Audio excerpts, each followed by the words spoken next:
Can you see me? No. You can't see me? No. Oh, you should have told Is me. the camera not on? There we go. I thought my camera was on. Hiya. I have my lighting all set up. You all good, Maddie? Yeah. Do you want to kick us off, Karis? Yeah. It's been, just over a year since the first COVID case, and 7 months since our first lockdown. So has there been any big changes in your life from the first lockdown to now?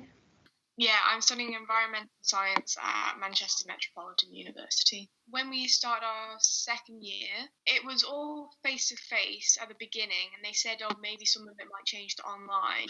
They changed it to all online lectures apart from laboratories, so there's no field trips, which made it really difficult to actually get the full experience that you want at university, especially in second year. Yes.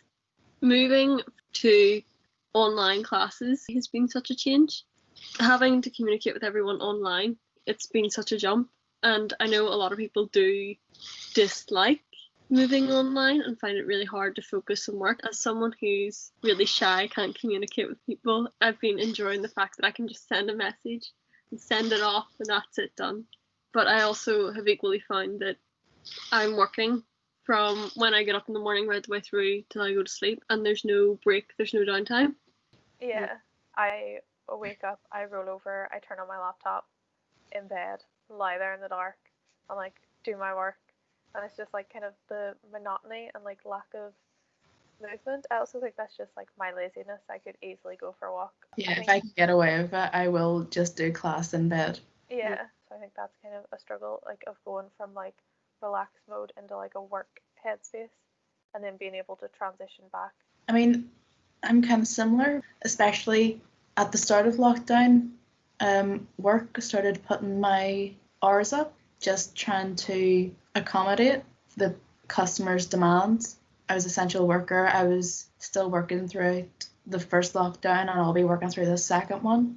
And I just felt like I was lagging behind everyone. I was in college, I was in work, then I was looking after my granny, who was sick during the entire thing.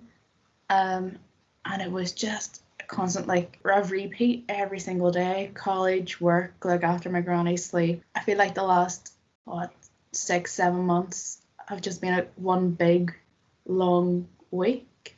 I suppose it doesn't even feel like anything's really happened. But throughout this time we've finished HNC, basically equivalent, and now we're into a whole different level of education. Cara, has there been any big changes in your life from February to now? Well, I actually got COVID and I got it off my grandmother. So one of the big changes is that now I suffer from like tiredness really easily. And sometimes when I wake up, I feel like I can't breathe. Cold weather like kicks the shit out of me. But otherwise, I've actually had a pretty good year. That's probably the biggest change is when I got COVID, it was like an actual body change for me. Because of all these abrupt changes, has it affected your mental health in any way, do you think? Yes. I feel like especially at the end of last academic year, I felt like I was really struggling because I went from seeing my friends every single day, having a great time, doing what I love, to being online, and I just spiraled. I felt I am so alone. You can't see your family, and I'm very family orientated. I do everything with my family.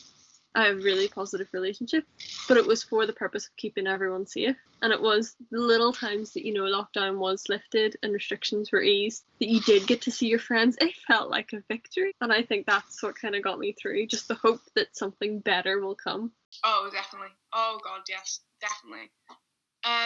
Just based on personal experience, when I come back in September for my second year, although lockdown's over, you still have a tier system in the UK. It was weird coming from the Isle of Man, where you're not wearing masks, you're not using hand sanitizer all the time, you're not socially distancing, sports, shops, pubs, and all that are open and welcoming. And you go over to the UK and you have to wear a mask, you have to use hand sanitizer all the time, you have to social distance. So it was really tough getting back into that kind of lifestyle, I guess. Another thing that was a major problem was the fact that I had to try and organise housing, and I couldn't even go and see my house that I'm living in now and I couldn't necessarily meet up with the people I'm living with. And because of my situation over here, I wasn't even sure whether I'd actually be heading back in September, because I didn't know when lockdown was over, and I didn't know if it was all just going to be online or not. Why would I spend so much money on rent over there if I wasn't going to live? When obviously it was during lockdown and we couldn't even see the house ourselves in person, so it was very pressured, and that wasn't a fun experience. I didn't really fully get on with my housemates anyway, so we didn't socialise in the house, and then I couldn't go over to another friend's house and see them because of the restrictions, so it got really kind of lonely and a bit depressing. So it hasn't been a great experience, not only education but also just in general in the UK. Because it was the same 3 things over and over, I got very in my head about it all, because it just felt like a repeat, and I didn't feel like we were really living, I suppose. We were just kind of going through every day. And then my granny I was looking after, she was sick, and sadly she passed away. And after that, I found myself like having anxiety attacks. Like, I didn't realize that's what they were, but they were a constant kind of thing. And then I was going into college, doing online classes, and I was still working, still looking after the family, still trying to meet deadlines and everything for college. And I just had these continuous moments where everything was too much, and I wanted to put my head away, and I couldn't breathe, and there was this weight on my chest. And then I started like looking into it, started talking to some friends, like people who I know who struggle with these kind of things anyway, and they were just like kind of teaching me ways to kind of go about it and everything. So yeah, it's been a lot. I've been a lot of just change and not enough change, I suppose, all in one. And it really can get to people. And I know other people are just thriving through it. I suppose being by yourself can really, really be too much.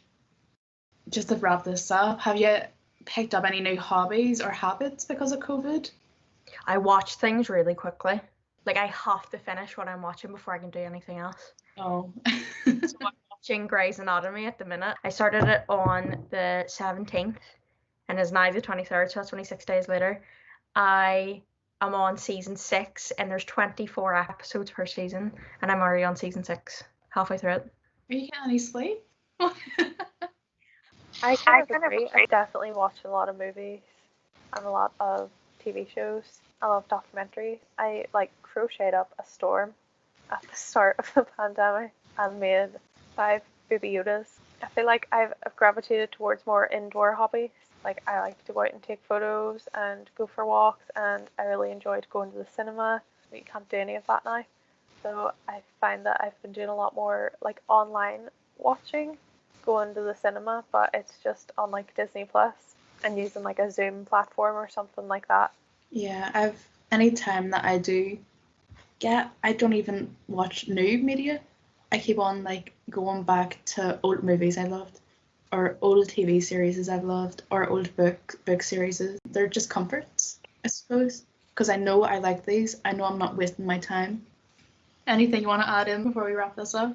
So everyone's life matters. Those people in that care home, they don't deserve to be at any higher risk than you do. Their lives need to be protected. Your life needs to be protected.